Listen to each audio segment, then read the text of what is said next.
Perkenalkan, nama saya Teresia Windy Kurnia dengan NIM 22032457. Saya adalah mahasiswi dari Sekolah Tinggi Ilmu Administrasi Malang, Prodi D3 Rekam Medis dan Informasi Kesehatan. Di sini saya akan menjelaskan tentang anatomi pendengaran atau telinga. Bagian-bagian telinga. Telinga terdiri dari telinga luar atau outer ear, telinga tengah atau middle ear, dan telinga dalam atau inner ear. Telinga bagian luar atau outer ear. Struktur telinga luar terbentuk dari auricula atau daun telinga dan kanal pendengaran eksternal atau liang telinga atau ear canal. Yang pertama ada auricula atau pinna atau biasanya disebut dengan daun telinga. Auricula atau pinna terbentuk oleh tulang rawan yang elastis dan melekat erat pada kulit yang miring.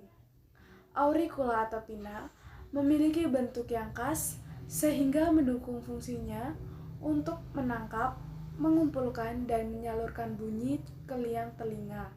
Selain itu, auricula atau pinna membentuk cekungan yang disebut koka dan bagian pinggirnya disebut dengan helix.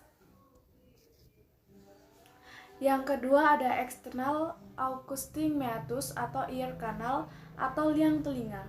Dibentuk oleh tulang rawan dan tulang temporal, saluran penghubung antara auricula dengan membran timpani atau terdiri tulang rawan dan keras. Berfungsi mengarahkan bunyi ke telinga dan juga berfungsi sebagai buffer terhadap perubahan kelembapan dan temperatur yang dapat mengganggu elastisitas membran timpani.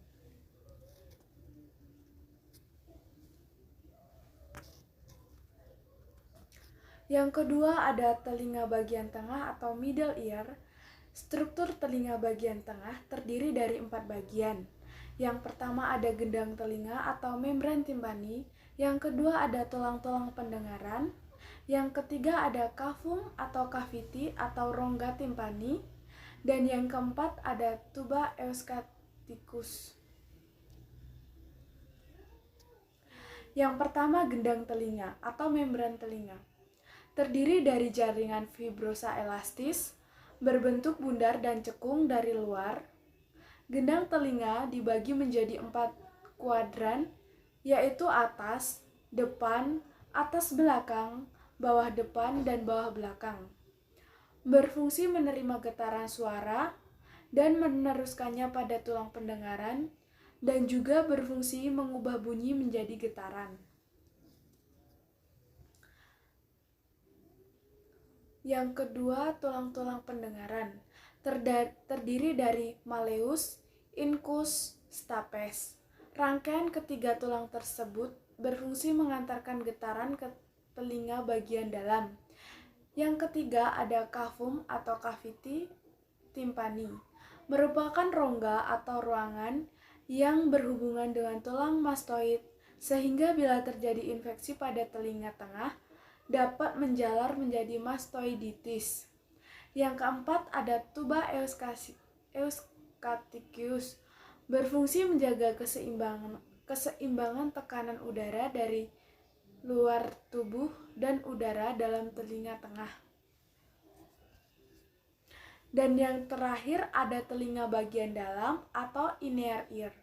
Struktur telinga dalam terdiri dari 3 bagian, antara lain koklea atau rumah siput, sistem vestibular, dan saraf auditori.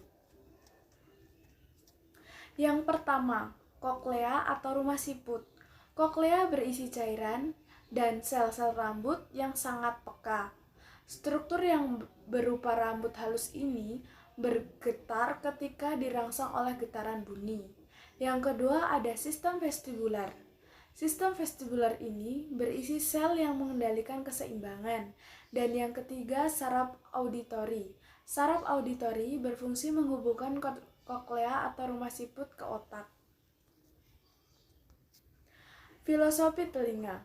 Di dalam proses pendengaran, terdapat bagian-bagian organ telinga yang bekerja secara keseluruhan untuk membentuk suatu fungsi pendengaran. Pendengaran dimulai dari adanya gelombang suara yang sampai di telinga kita.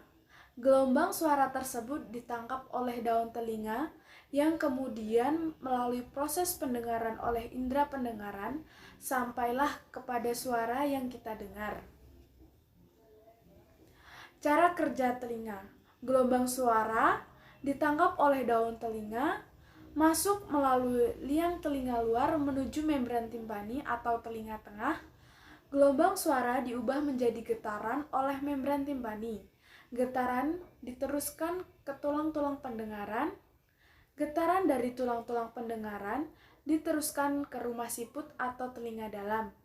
Getaran suara menggetarkan cairan yang ada di dalam rumah siput. Kemudian, cairan yang bergetar menstimulasi ujung-ujung saraf pendengaran. Dan yang terakhir, impuls diteruskan ke otak dan dipersepsikan sebagai suara. Ini adalah gambar mekanisme pendengaran.